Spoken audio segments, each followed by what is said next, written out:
lalo na yung nakadilaw. Hingal na hingal.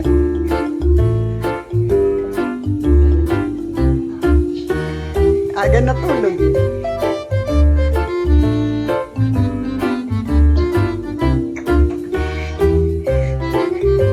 Taba.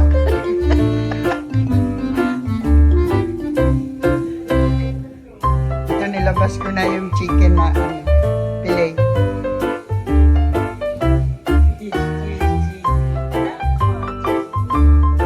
Yan po yung lola. Gusto rin sumayaw. Hingit na hingit. Ganun mo yung kamay mo, bilid. Taas mo yung kamay mo, bilid. Taas mo. Ayan, gusto rin kumain ng tacos. Ayan.